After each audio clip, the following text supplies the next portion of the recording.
Welcome to the Yags Now podcast. This episode, we're going to be focusing on mastering your annual review, essentially a guide to effective self-evaluation. I'm your host, Yags, and in today's episode, we'll be exploring the art of self-evaluation for your annual work review. Whether you are a seasoned professional or just starting your career, self-reflection is a crucial step towards career growth. And as a longtime coach and mentor, I receive lots and lots of questions related to this space. So let's go ahead and dive in. Before we jump into the how-tos, let's understand why self-evaluation actually matters. It's not just a box to tick, it's an opportunity to showcase your achievements, identify areas of improvement, and to align your goals with your organization's objectives. Remember, this is your chance to present a comprehensive picture of your contributions. If you need a foundation to start from, I typically suggest starting by reviewing your job description and key responsibilities. Spend some time, reflect on the goals you set for yourself over the past year and whether you achieved them.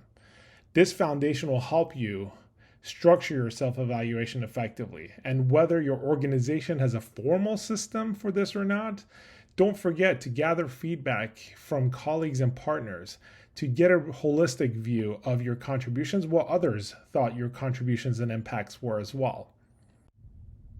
Okay, so let's get into what most people think writing self-evaluations is, and that is showcasing your wins. Of course, this is an important part of doing a self-evaluation. You want to outline specific projects, tasks, or initiatives that you performed well at and you excelled. Make sure you use measurable results and quantify your impact. This not only demonstrates your value, but also gives your manager and supervisor tangible evidence of your contributions. But of course, remember this too, that not everyone is perfect. Nothing is worse than a self-evaluation that just goes on and on and on with people patting themselves on the back and not acknowledging any challenges or shortcomings. No one is perfect, and acknowledging areas for improvement is a sign of self-awareness. So discuss challenges you faced and the steps you took to overcome them. Employers really appreciate people on their teams who take initiative to address the challenges they face and where they identify and flag opportunities for their growth. Next, I would share your aspirations for your professional development.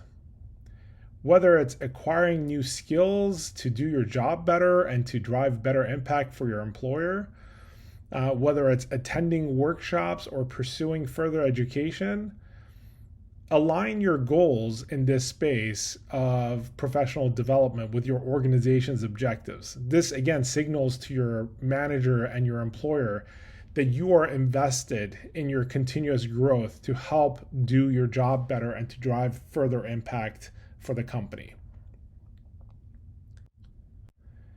So a quick note, of course, I'm giving you here some tips on things that I've seen have worked really well in the past as a manager, where I've seen people write really great self-reviews. Also, in discussions I've had with other managers and leaders at companies about what they find to be really effective in this space. I'm giving you some tips, but remember, of course, one size does not fit all, right? So customize your self-evaluation based on your company's culture and values. You want to use language that resonates with your organization and your manager and connects your achievements to the broader goals of the company. That will get you the most bang for your buck with your self-evaluation. Now, let's take a minute to talk about crafting your self-review in a written form. You'd want to keep it concise and focused on impact. Instead of listing every task, zoom in on the key achievements that made a significant difference. Your goal is not, obviously, to overwhelm with a laundry list of everything that you touched and every meeting you attended, but to clearly instead demonstrate the positive impact you had on projects and on teams and the overall success of the company. And always keep in mind that numbers speak louder than words. That's a cliche thing that I'm sure you have all heard before, but it is very true. Whenever possible, quantify your achievements, whether it's a percentage increase in efficiency, revenue growth, or successful project completion ahead of schedule. These metrics add weight to your accomplishments and provide a tangible measure of your contributions. And before you submit your evaluation, for goodness sakes, listen, take the time to proofread and edit. Clear, error-free communication reflects your attention to detail, a quality that's highly valued in the workplace. Just like a resume that has typos in it, a self-review that has typos in it, and sentences that make no sense could be the kiss of death. So take the time, ensure your message is polished and effectively conveys your accomplishments. This is super important. And as you finalize your written self-review, remember, quality over quantity. Focus on impact, quantify your achievements, and tell a compelling story of your professional journey over the last review period. Thanks again for joining us on this brief episode of Yags Now podcast. Do send us any feedback you may have about the contents of this podcast episode. And if you've experienced things that are also helpful for others to know, share those too. We'd love to hear from you, as I'm sure others will as well. And best of luck on your annual review or self-review. I know you got this. Take good care.